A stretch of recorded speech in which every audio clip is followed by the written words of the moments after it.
Okay, says you're live, which means I'm live, I hope, for all of you out there. So I'll just wait for some people to join the stream today. And as you can see, I have big boy Jack has his big tail wrapped as well.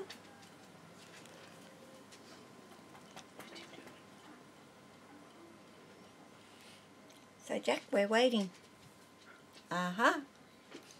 One's up. Hi, and welcome to the live stream today. As you can see, I've got my big boy with me today because, well, I guess I have Jack because he was the one at the door mooching to come out. I was actually going to get Jessie out because I haven't done a live stream with Jessie. I definitely will.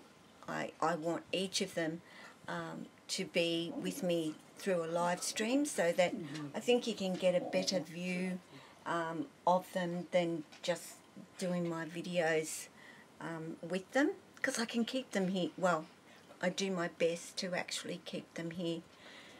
Jack has been out for about 20 minutes and he's thinking right now, why can't I head off? But I'm just going to make him stay with me for a little while. So what I really wanted to talk about today was, what is it about carpet pythons and what is it that I find to be why I love them and have them and would have so many more of them.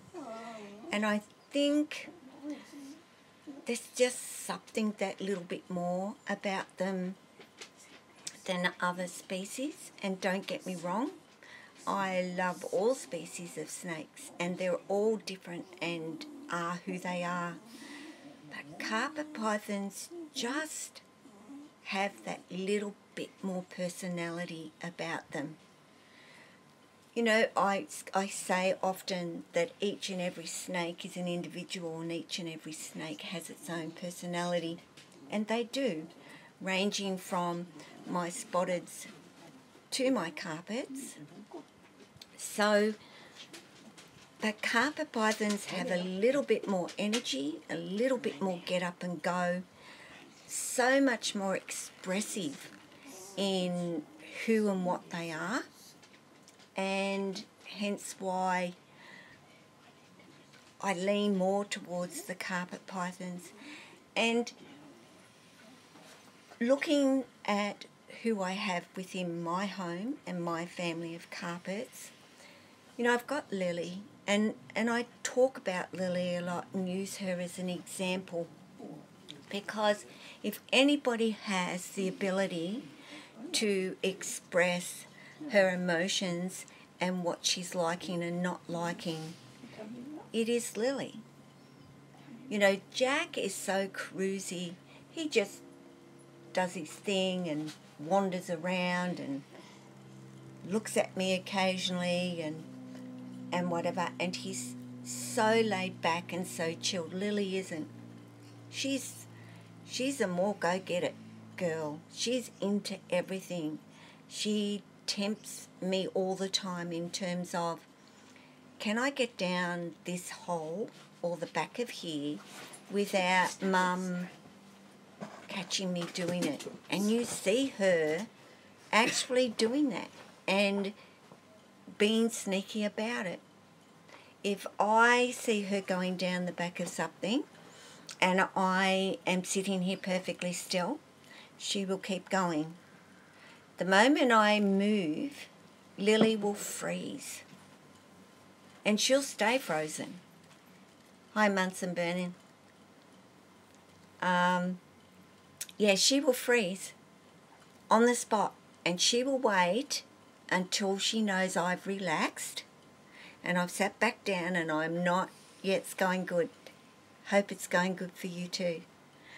I really know that she waits for me to relax and that I'm not looking before she starts to go down again. And she starts off doing that quite slowly initially. And then when she's sort of getting that little bit further down and she says, I'm almost there, she will speed up. Bit cold.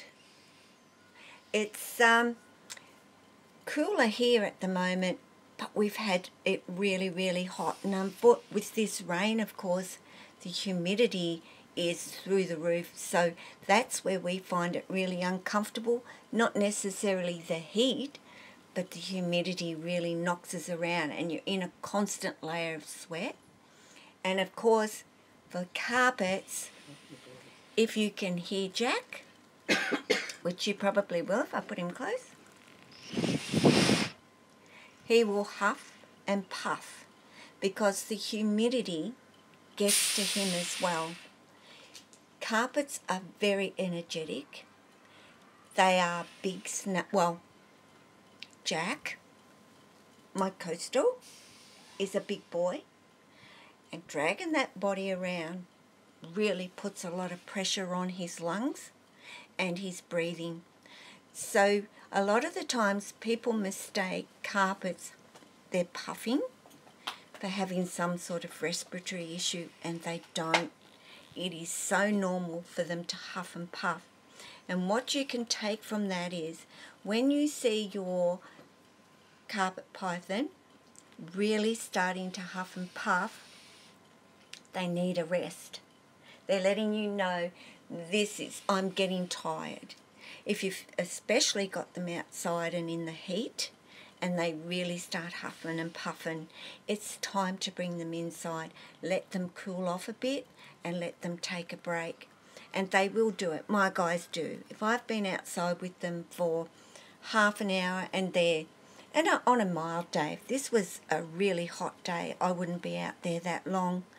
And they're really huffing. They will come in, they will find a spot and curl up and go to sleep, and slowly that huffing and puffing just completely goes. So don't mistake it for a respiratory infection or anything like that. They are so known for being huffing and puffing. And people also say they're hissing. Believe me, there's a completely different sound coming from a snake or a carpet python that's hissing at you to huffing and puffing. So it's one of their things. They huff and they puff. And when, Jack's going to end up a very girthy boy, a very heavy boy, a bit like your boas, lot of weight in them. And I'm glad it is good to know, because a lot of people I've heard say, oh, has your snake got a respiratory infection? Not understanding. They're huffy and puffy, aren't you, Jack? He's huffy and puffy because he's been trying to work his way out of my hands and go to where he wants to go. So it's tiring him now. Hopefully I was sort of more looking at, well, take a rest, Jack, and enjoy some handling time. But he wants to go and explore, and that's another trait with carpet pythons. They love to explore. They are extremely overly curious, actually, more than anything else. All snakes are curious. How old Jack is? Jack would be coming up 8 years of age. So, he's still got a lot of growing to actually do. And I'm loving him getting bigger and bigger and bigger and bigger.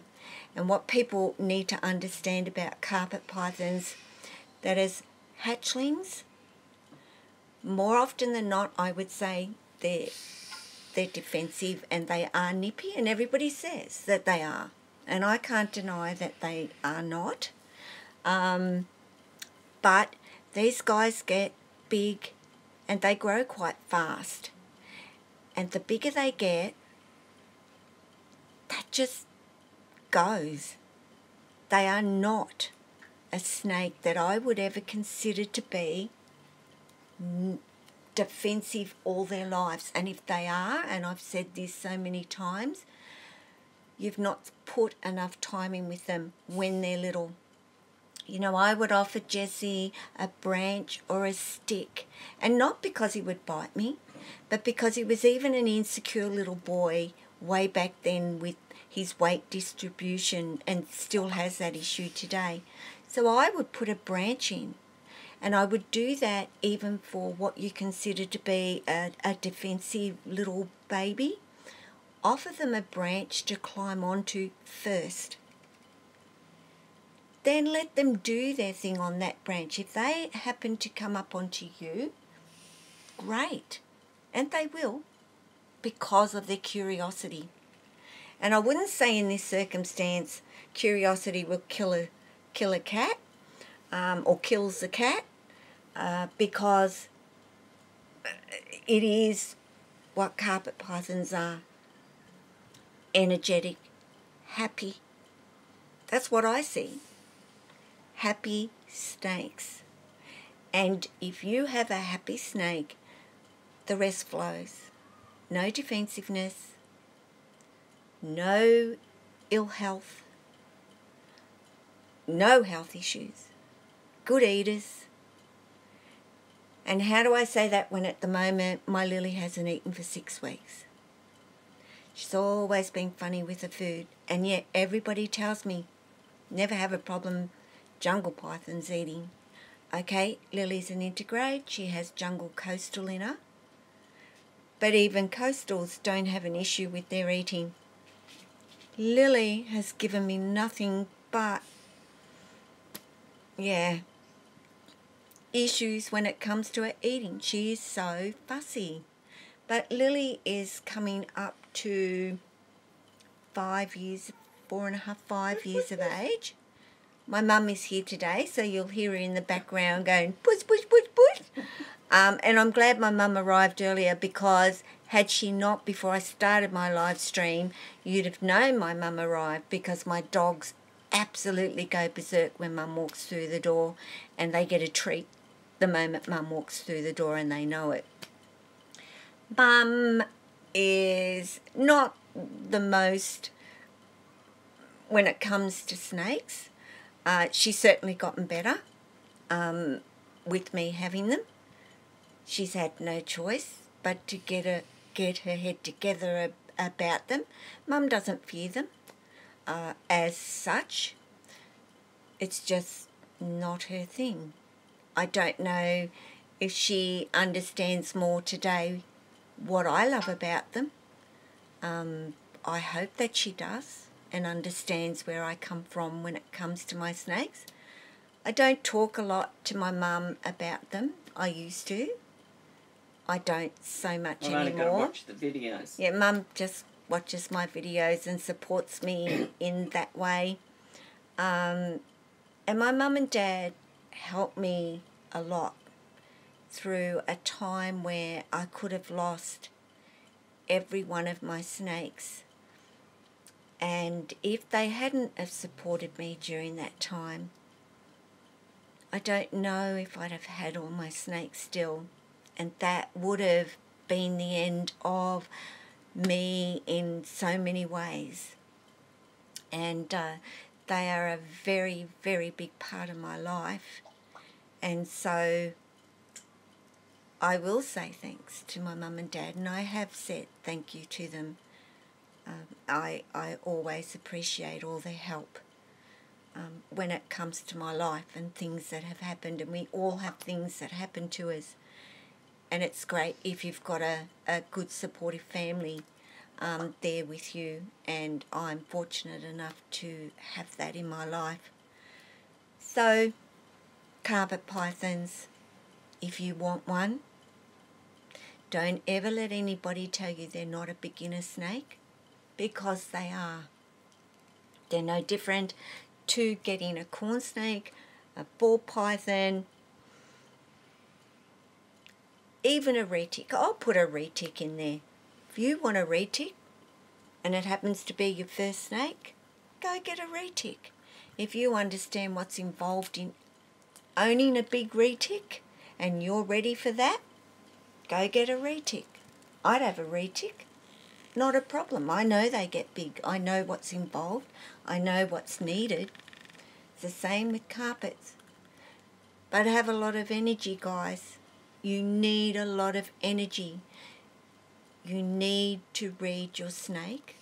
You need to understand them, because carpets are very, very good at telling you what they're thinking, what they're going to do, what they like, what they don't like. How do you read a snake? You know, do we have a special thing about us that makes us different because we can read our snakes? No, we don't have any special powers or insight. What we have is a love and a passion for them. We've observed them. And to observe them and know them and read them is not spending this much time with them. It means spending a lot of time with them every day.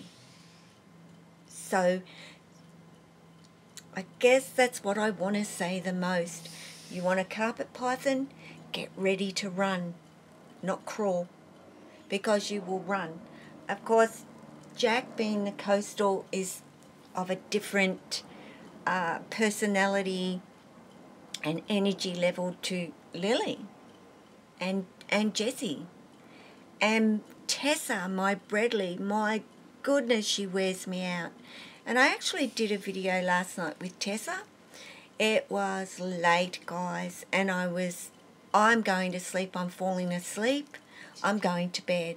And I get up, and who's at the door mooching but Tessa? Now, this is just me. I don't know if you guys are like this. Let me know. I couldn't keep going to bed. I'd fallen asleep on the couch. I was out to it. I was exhausted. I'm up 5:30 every morning.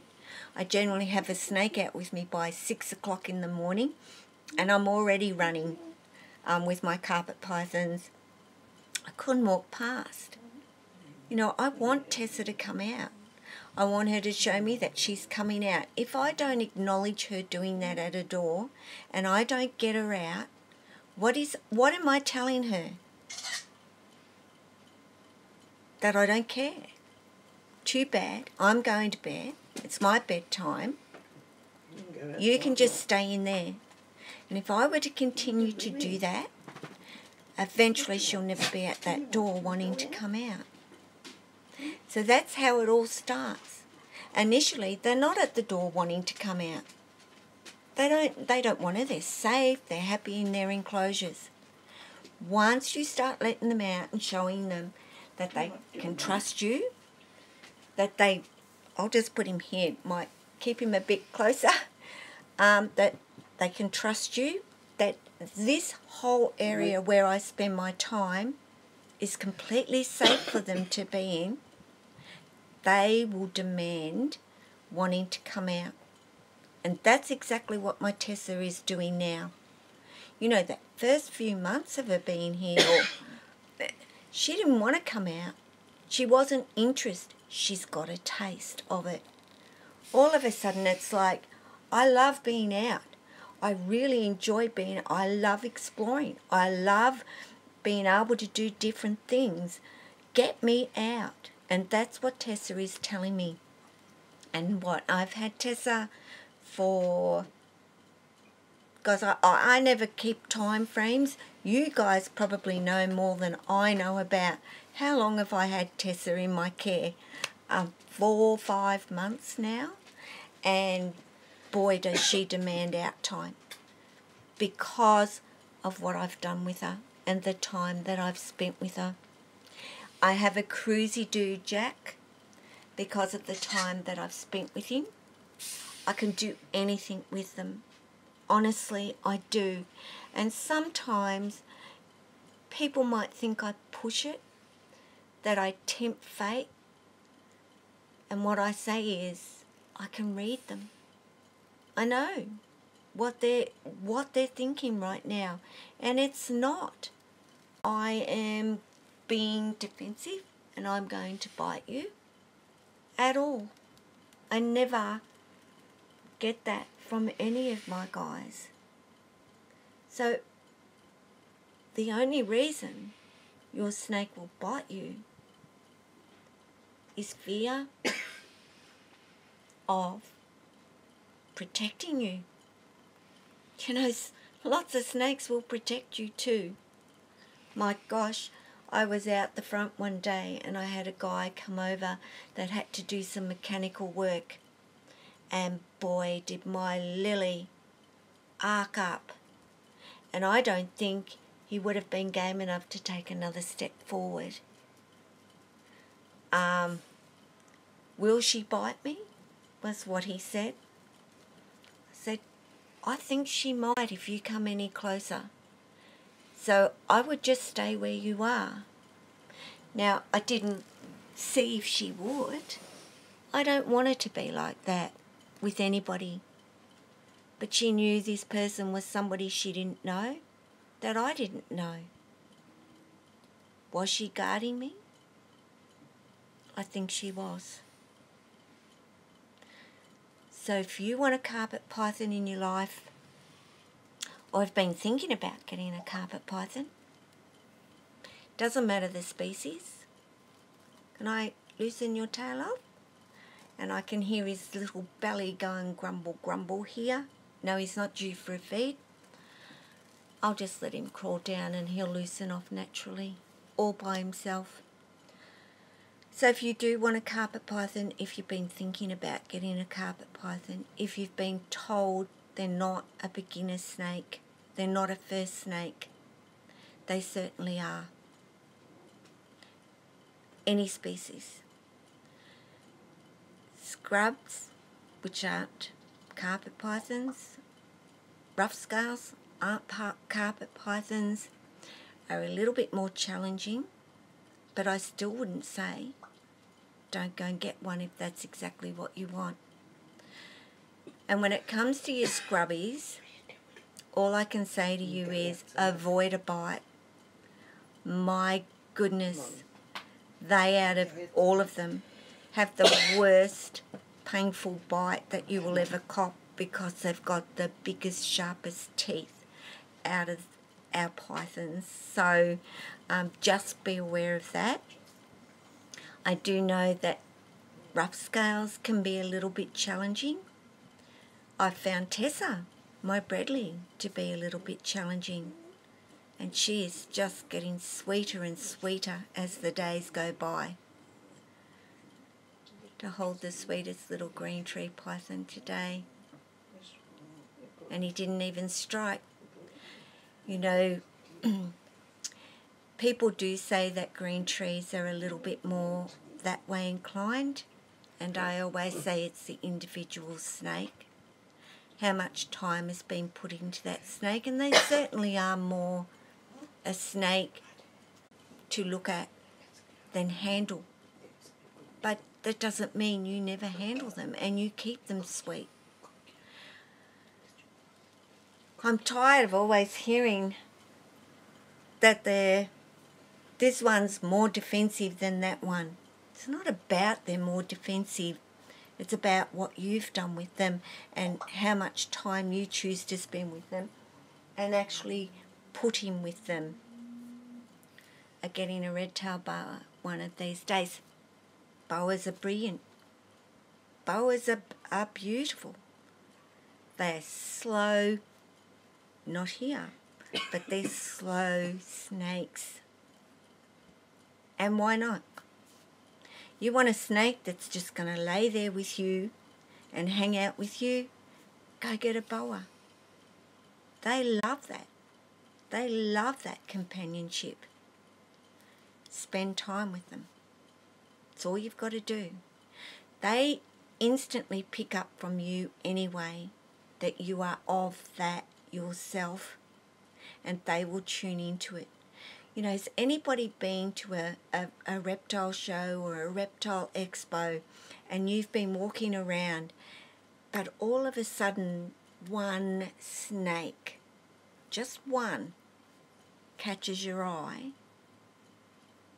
and you just go towards that snake and you handle that snake and you feel that almost instant, instant connection. Immediately it's there. For me, going to one of these shows, I kind of go like this, because there is always one that you tune into, and I want to bring it home, because you just know, is it that they're sending out signals? Is it that they're saying, I'm the one for you, take me home? I always wonder about that. That doesn't catch your eye, but pick up the dozen. Take the time to handle each and every one of them and feel the difference between each and every one of them, and there will be a difference. And only one will really be that one that stands out to you the most. Jack's gone to bed. Almost gone to bed. I'll try and lift up. If you might be able to see him here with my big finger in the way. You have a whoop. Hang on. Deleted. Sorry, I deleted it. And I timed you out. You see, big fingers touch that thing, and it brings up those things on me all the time. Oh, yeah. I will try and... You'll have to do that again. Sorry about that. I hate this. I'm going to have to get myself a little dabber so that I don't keep on losing things all the time, or timing out people, or blocking people because they've done something wrong when they actually haven't. You timed out for 300 seconds. That's terrible. At least I didn't block you or report you for something that you didn't actually do. Sorry. I think R3P2 Maniac it was that I've blocked. Sorry, man. I really didn't mean that. But anyway, that's why I love carpet pythons.